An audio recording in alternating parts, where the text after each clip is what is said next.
Hey coin collectors, and welcome to DC Coin Roll International Coin Channel. And today we're going to look at the mint marks on the 1981 Roosevelt Dime from the United States of America.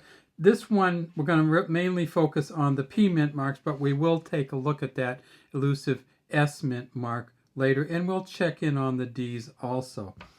One of the things you can count on if you get a 1981 Roosevelt Dime is that the mint mark on the Philadelphia dimes will be very weird. Hardly ever do you see the hole through the center. Sometimes you do see the hole through the center, like this one down here. Looks like they stuck a pin in it. Sometimes you see which should be a hole in the center, but it doesn't go all the way through. So we'll take a look through these and just kind of talk about them, and then we'll show you a uncirculated mint set one to kind of get you on track to see what it should look like. And that's going to be the weird part. All right, so what do we got here? Well, this is a 1981, it says Liberty in the front, Roosevelt facing to the left, and you see we have a doubled rim here.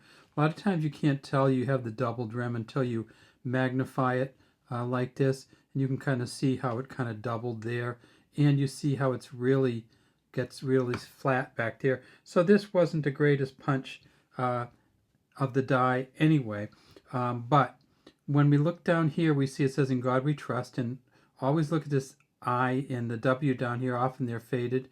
Down here it says JS, and that's for John Sinek, the engraver of this coin. First came out in 1946. This, of course, is a copper nickel clad copper, the so-called copper sandwich. The inside is all copper. The outside is a nickel copper mix cladding. Or coating, you could call it if you'd like. And then we look over here and we see the date, 1981, and then there's a P. At the Philadelphia Mint in 1981, they made 676.6 million of them. So about 2/3 of a billion. And almost all of them had a P that looked something like this. What's the back look like? Well, it says United States of America. It says one dime at the bottom, E pluribus unum across through here. And then on the left side, we have an olive branch. On the right side, an oak tree with 2 acorns on it. And you can actually see 2 olives on the olive also. And then in the center, we have a torch. And one of the things you do in the center torch is look to see if you can see the separation between the 2 bands. If these lines come down really finely down through here. And then if you can see the separation of the 2 bands at the bottom. This one is not going to be a real expensive one. In fact, it looks like it has a little hole at the bottom of the torch. That is not part of a regular torch. So we'll take a look at another one, and I'll show you that hole, that's not part of the torch. That's just something that happened to this coin. All right, so that's one P. Let's look at another one of the P's. This one. So if we compare that one to this one, we see these little extra chunks on the side as if it was chipped away. A lot of these look chipped away. And notice the little dent in the front of this P. That's because it hit so hard it kind of dented the coin. So there's P1, there's P2, there's P3, which almost looks like a P, P4, which you know was a P, but now it's just, that one got chipped off in the front too. P5, another front chip on those. So we're starting to see a pattern here.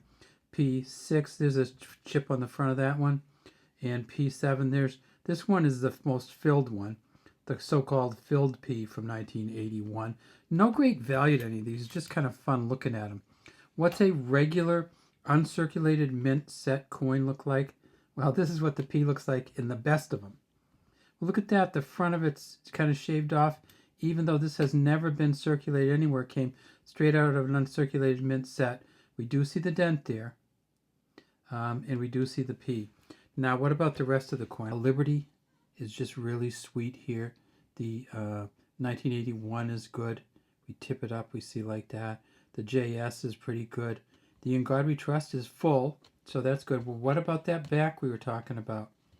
Well, we get to the back, and we see that there's good separation here, good separation here, no hole in the bottom of this torch, but these lines coming down through aren't the best, and it's not really clear where the oak branch kind of overlaps, oak leaf overlaps in the olive overlaps, you should be much finer and much more defined there. And so the 1989P, they have not graded one at PCGS over MS68. When you make 750 million, you kind of had to rush through, I guess. What other letters did they make in 1981? Well, they made the D, and that's a great looking D, isn't it? Look at the difference in that. Let's see what the Denver Mint did with the back of theirs, because this is from the same uncirculated mint set. Wow, what a much nicer coin this is. So this one, we just got a little luckier. Still some good definition there. The lines are great. The lines are great down here. I probably wouldn't grade over a MS65, so it'd probably be worth about $4. Maybe a little bit more than that. And then, of course, there's the S. And there's the S mint mark. And the S is a proof coin only in 1981. So this is a proof version. In a proof 65, we're somewhere between $4 and $6, and this is pretty darn close. What's the, well, look at how shiny that is on the edge. And then if we look at the back, it looks really good. We do have the kind of the full bands version here. Great definition where it overlaps there. The bands at the bottom. Again, this one, no holes, of course. And so this one would be graded probably as a proof 65. There's two different types in 1981. There is the kind of clear S and this type 1 and type 2, and this would be the kind of clear S version of it. And they're both worth about the same, and so the clear S would be the type 2. All right, well, that's all we have today from DC Coin World. All right, have a great day from DC Coin World International Coin Channel.